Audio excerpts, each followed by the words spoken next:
Lazy man, you don't belong here. You'll never make it.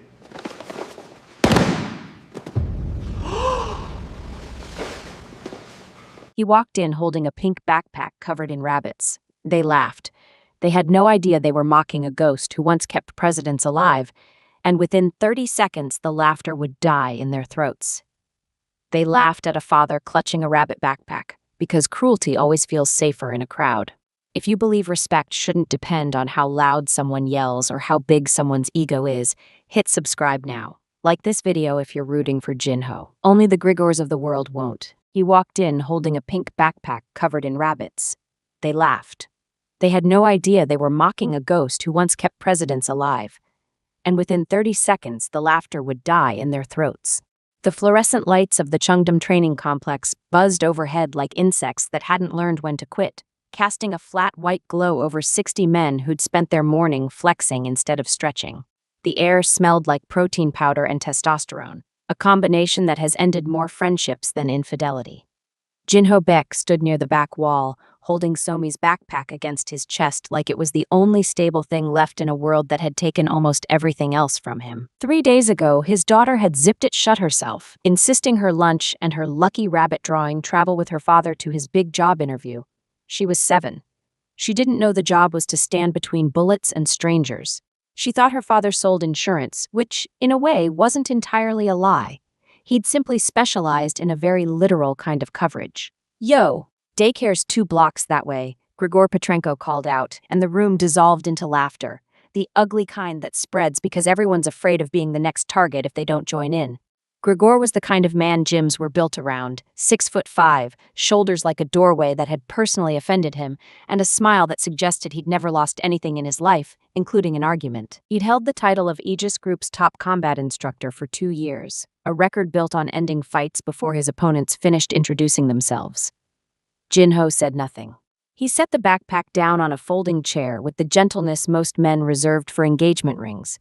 And for one strange second, the room's laughter faltered, because something about the way he moved didn't match the joke they were telling about him. Director Priya Nair watched from the observation deck above, arms crossed, expression unreadable. She'd run Aegis Group's Executive Protection Division for 11 years, and she had learned that the loudest men in any room were usually auditioning for a part they weren't equipped to play. She made a note on her tablet. Not about Jinho, about the 17 men who'd just laughed the hardest. She hadn't told the recruits the truth about this trial. That the real client, a shipping magnate whose name made customs officials sweat, hadn't asked for the strongest man in the building. He'd asked for something rarer, something the old case files called restraint under fire. Priya had a suspicion about who that might be. She just hadn't confirmed it yet. The written exams came first. Threat assessment, de-escalation scenarios. A psychological evaluation dressed up as a personality quiz, designed to catch anger issues hiding behind good posture. Jinho finished his in 11 minutes, answers precise, unbothered, almost bored. Grigor finished his by writing punch threat in every available box, which was, if nothing else, thematically consistent. Then came the announcement that turned the room electric. "Final round," barked the floor coordinator. 30 seconds, full contact, against our combat instructor. Every head turned toward Grigor, who cracked his knuckles like a man opening a beer. "Candidate 41, the coordinator called. Baek, Jinho." The laughter came back, louder this time, sharper, the sound of 60 men placing invisible bets on a fight that seemed, to them, already over. Someone actually pulled out a phone and opened a betting app, because nothing brings out human ingenuity quite like the opportunity for cheap entertainment at someone else's expense. Jinho unzipped his windbreaker, folded it once, and set it beside the backpack. He looked, for a moment, less like a man about to fight, and more like a man politely preparing to leave a dinner party early. "Please don't let her rabbits get squished," he told the security guard holding the bag, and bowed to Grigor with the calm of someone ordering coffee, not someone about to be introduced to the mat. Grigor didn't bow back. He grinned instead, cracked his neck, and said the only thing that would matter in about 22 seconds. "This won't take long, little daddy." He had absolutely no idea how right he was. The 30 seconds started the moment the floor coordinator's whistle cut through the buzzing lights, and for the first 10 of them, Jinho did something that confused everyone watching, including Director Nair, who leaned forward against the observation rail like she'd just spotted a typo in a document she'd read 100 times. He didn't attack. He didn't even defend, not in any way the room recognized as defense. He simply moved. 6 inches left, a small turn of the hip, a duck that looked almost lazy, and Grigor's fists kept finding air where a face should have been. "Stand still," Grigor barked, which is the kind of thing men say when the universe stops cooperating with their plans. The crowd's laughter, so confident 30 seconds ago, began to curdle into something quieter. Confusion has a sound, and it's the sound of 60 men slowly closing their mouths. Jinho wasn't thinking about the fight. Not really. Somewhere in the back of his mind, behind the calculations his body ran automatically, after 20 years of training, he was thinking about Somi's stick figure drawing folded in the front pocket of that pink backpack. 2 figures, her and him, because she'd stopped drawing her mother 8 months ago and he hadn't had the heart to ask why. He fought the way he did everything now, carefully, because carelessness was a luxury he'd buried along with his wife. Grigor swung again, a wide hook aimed at the jaw, the kind of punch that ends regional title fights on highlight reels. Jinho tilted his head 2 inches. The fist passed close enough to stir his hair. By the 15-second mark, something had shifted in the room's oxygen. The laughter was gone entirely now. In its place sat a tension that made Priya Nair's pen hover motionless over her tablet. She'd seen combat specialists before. Aegis Group hired plenty of them, but she'd rarely seen anyone move like they'd already had the fight and were simply performing the highlights. At 22 seconds, the moment that would later be replayed, zoomed, and dissected by everyone from journalists to men who should have known better, Grigor abandoned every ounce of his training. Humiliated in front of 60 recruits by a man in a windbreaker holding a diaper bag-adjacent object, he threw a haymaker with his entire body weight behind it, the kind of punch meant to end an argument permanently rather than win it politely. Jinho didn't dodge this one. He met it, a small rotation of his hips, a guiding hand cupped gently around Grigor's elbow, redirecting 300 pounds of momentum the way a matador redirects a bull that's forgotten it has options. Physics did the rest. Grigor's own force carried him past Jinho, off balance, arms flailing for a stability that had already left the building, and he hit the mat face first with a sound like a piano tumbling down a flight of stairs. Silence. The particular, expensive kind of silence that cost people money on a betting app. For 3 full seconds, nobody in the room breathed. Then Jinho did something that confused them even more than the fight itself. He crouched immediately beside Grigor, checking his breathing, his pupils, the alignment of his jaw. "Don't move yet. Breathe through it," Jinho said, voice even, professional, the voice of a man who had done this before under circumstances far worse than a training mat. He offered his hand. Grigor, humbled, mildly concussed, and somewhere underneath all that ego actually a decent enough man to recognize decency when it was extended to him, took it. That should have ended the story right there. A man mocked, vindicated, gracious in victory. A tidy little moral for the recruits filing out of the training hall, already whispering theories about who this quiet stranger really was. But upstairs, Director Nair wasn't watching Jinho anymore. She was watching the tablet in her hands, where a facial recognition alert had just returned a result she'd been half expecting and fully dreading. A file so heavily redacted, it looked more like abstract art than a background check, stamped by an agency that, officially, had never existed. And in the far corner of the observation deck, a second man she hadn't noticed before. Silver-haired, expensive suit, the unmistakable posture of someone who'd flown in specifically for this, lowered a pair of binoculars from his eyes, picked up a phone, and said 4 words that would follow Jinho out of that building and straight back into a life he thought he'd buried for good. "I found the ghost." Priya Nair had a rule she'd followed for 11 years, running Aegis Group's protection division. Never trust a file that looks too clean, and never trust one that looks too dirty either. Jinho Baek's file was the second kind, a document that had clearly once contained pages, now reduced to black rectangles stacked on top of each other like tombstones. She sat in her office that night with the lights dimmed, the kind of dimness people use when they don't want to admit they're afraid of what they're about to find. The file had a header that read Unit Designation, Classified, and beneath it, one line survived the redaction, either by mistake or by someone's private joke. Field Designation, Ghost.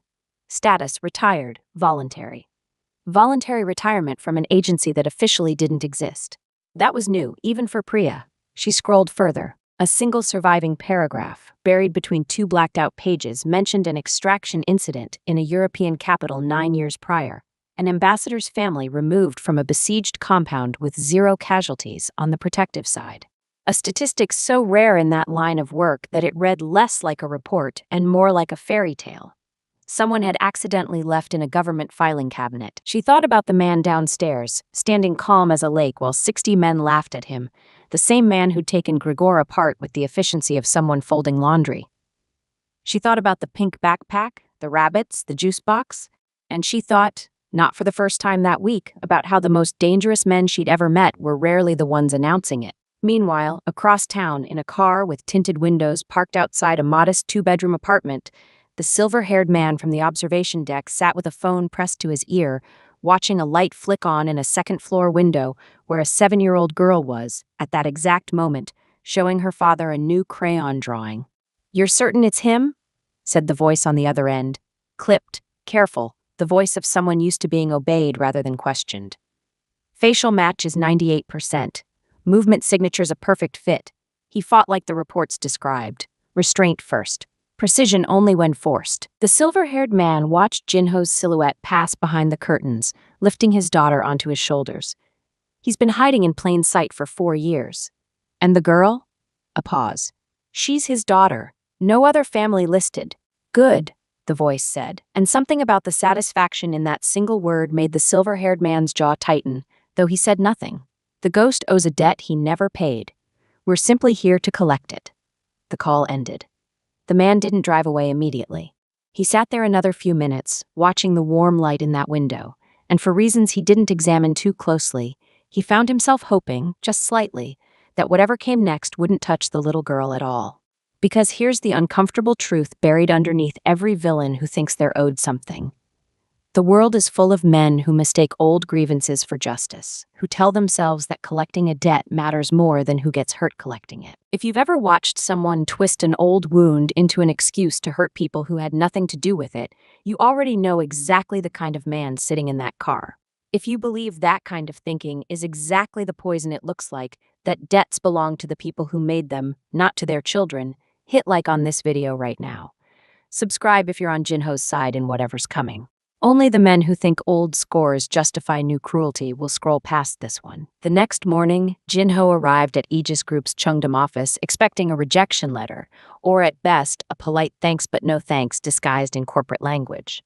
Instead, he found Priya Nair waiting for him personally in the lobby, tablet held against her chest like a shield, and an expression that told him this wasn't going to be an ordinary hiring conversation.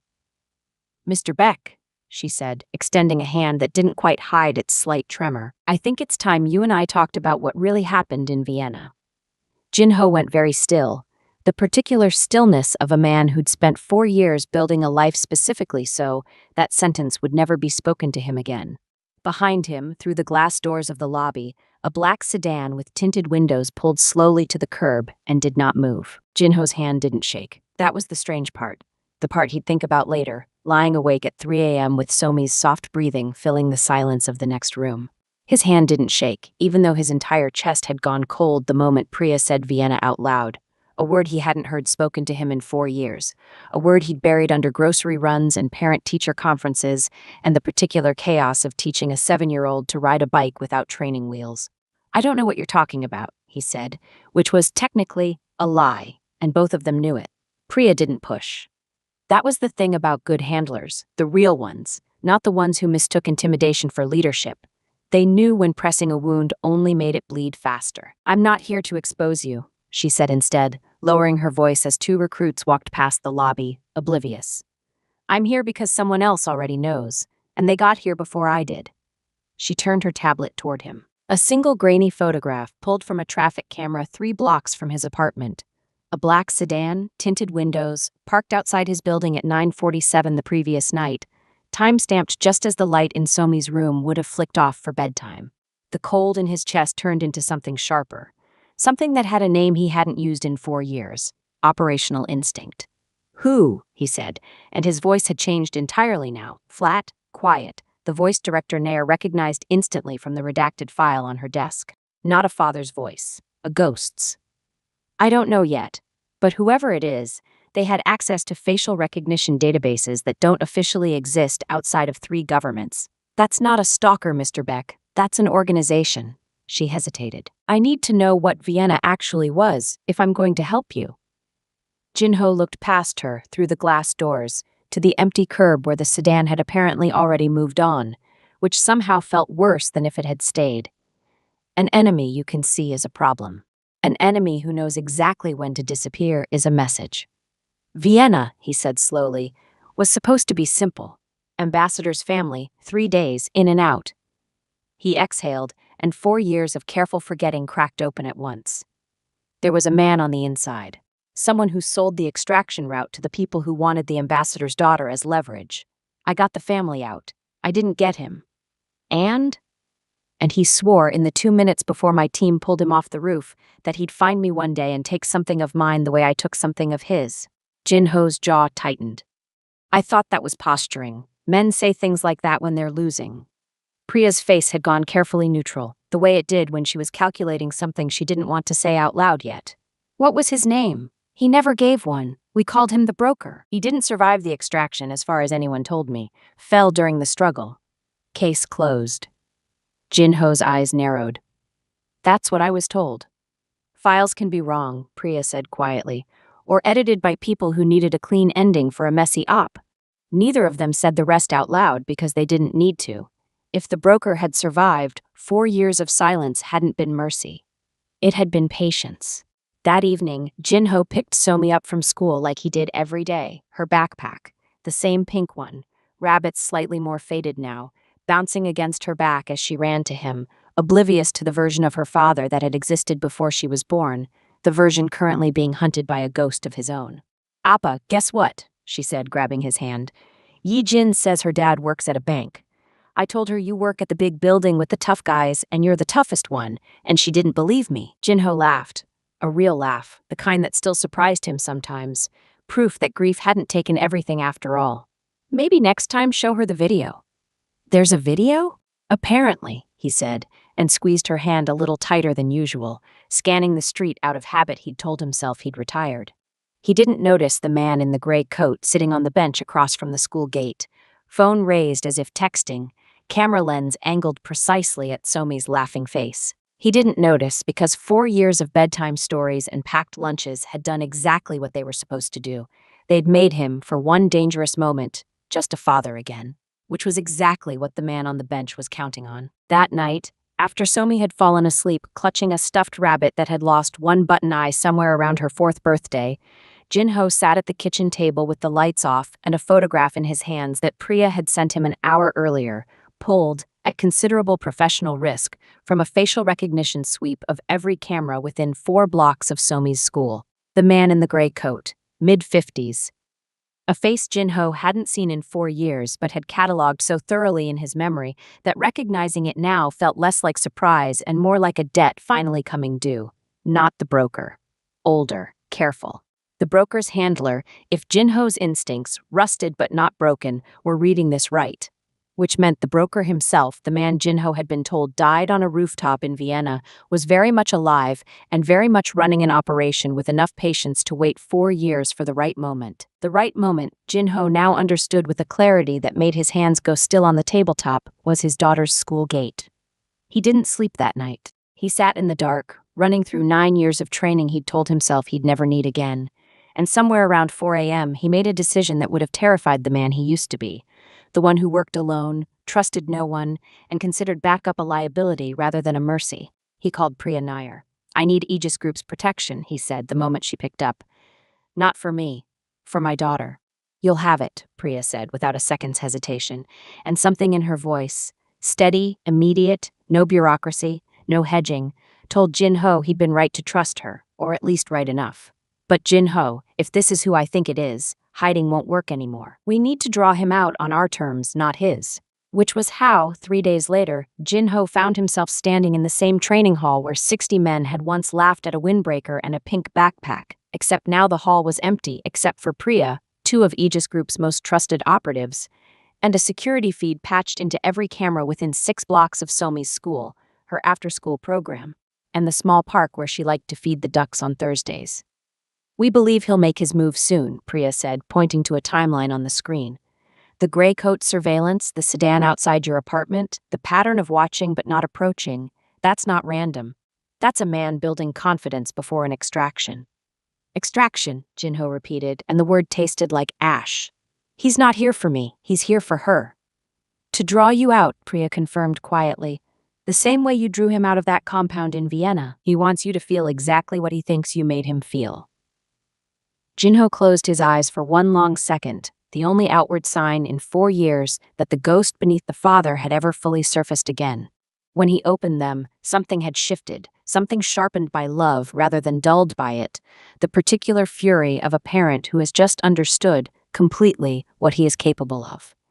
Then we don't wait for him to choose the moment, Jinho said. We choose it for him. Today, at the park. I take Somi like always. Your team stays invisible until he shows himself. And when he does, you don't engage, Priya cut in sharply. That's not your call to make alone anymore, Jinho. You have a team now. Use it. It was, Jinho realized, the first time in 4 years anyone had said those words to him, and something in his chest, some tightly wound thing he'd carried since Vienna, since his wife's funeral, since the day he'd decided the only safe way to protect Somi was to need no one, loosened, just slightly. Okay, he said, we do it together. That afternoon, the park looked exactly the way it always did.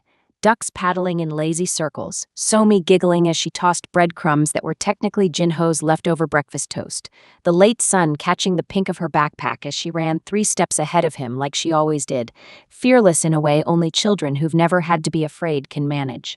What Somi didn't see, and what Jinho was careful never to let his face reveal, was the man in the gray coat settling onto a bench 40 yards away, phone lowered this time, eyes fixed not on a screen but directly, deliberately, on the little girl feeding the ducks. And what none of them saw yet, not Jinho, not Priya's team hidden in an unmarked van at the park's edge, not even the man in the gray coat himself, was the black sedan turning slowly into the parking lot behind them, windows tinted, engine idling, carrying inside it the man Jinho had once been told was dead. The broker had come at last to collect his debt. The breadcrumbs ran out before Somi noticed anything was wrong, which was exactly how Jinho wanted it. She turned to ask for more, found the bag empty, and declared with the devastating disappointment only a 7-year-old can summon, "The ducks are going to starve, Appa." "The ducks," Jinho said, kneeling to her eye level while his peripheral vision tracked the gray coat on the bench, the sedan idling at the lot's edge, the subtle shift of 2 of Priya's operatives repositioning near the tree line. "We'll be fine. Why don't we go find the swings?" It was a test disguised as a suggestion. If the man in the gray coat moved when they moved, that confirmed the surveillance. If the sedan's engine cut, that confirmed the approach. The engine didn't cut, it idled harder, the particular sound of a car being shifted into gear. "Priya," Jinho murmured into the earpiece so small it looked like nothing at all. "Sedan's active. We need to move her now." "Copy. West exit's clear. Go." He scooped Somi up mid-sentence about swings, which she found delightful rather than alarming, giggling as her father spun her onto his hip like this was a game they played every day, which in a sense it always had been. She just never knew the game had rules written in blood. The man in the gray coat rose from the bench, not fast. Deliberately, the walk of someone who'd been told to observe, not engage, and was now recalculating orders in real time. That's when the broker stepped out of the sedan. He looked older than the file photos, grayer, leaner in the way men get when 4 years of hiding replace 4 years of comfort. But his eyes hadn't changed. The same flat calculation Jinho remembered from a rooftop in Vienna, the same expression of a man who considered other people's lives a ledger to be balanced. "Beck Jinho," the broker called out, voice carrying easily across the park's quiet afternoon, loud enough that a few nearby parents glanced over with mild curiosity before returning to their phones, blissfully unaware they were spectators to the collapse of a 4-year lie. "You look well. Fatherhood suits you." Jinho set Somi down gently behind him, angling his body between his daughter and the man who'd apparently faked his own death specifically to arrange this moment. "Somi, baby, go stand by that tree for me. Count the leaves, I'll be right there." "Why?" she asked, the innocent question of a child who had never once had a reason to doubt her father's word. "Because Appa needs 1 minute," he said, and something in his voice, steady but with an edge she'd never heard before, made her comply without further argument, jogging toward the tree with her rabbit backpack bouncing behind her. "You fell off a roof in Vienna," Jinho said, turning back to the broker, every muscle coiled with a stillness that Priya's operatives, watching from the tree line, recognized immediately as the calm before something irreversible. "I watched the report. Confirmed death." You watched a report I paid 3 separate officials to falsify, the broker said, almost pleasantly, as if discussing weather rather than fraud on an international scale. It's remarkable what a man can arrange when he has 4 years, unlimited patience, and one very specific motivation. He glanced past Jinho toward the tree where Somi stood obediently counting leaves, utterly unaware. She's lovely. Reminds me of my own daughter. The one your extraction team left fatherless when they killed me on that roof. Except I didn't die. I simply lost everything that mattered, the same way you're about to. The threat landed exactly as intended. Cold, precise, designed to make Jinho's hands shake. They didn't. You have 30 seconds, Jinho said quietly, to walk back to your car. The broker actually smiled. Or what? You'll fight me the way you fought that oversized fool at your little tryout? I watched that footage too. Charming performance. But I'm not some gym instructor swinging wildly for pride.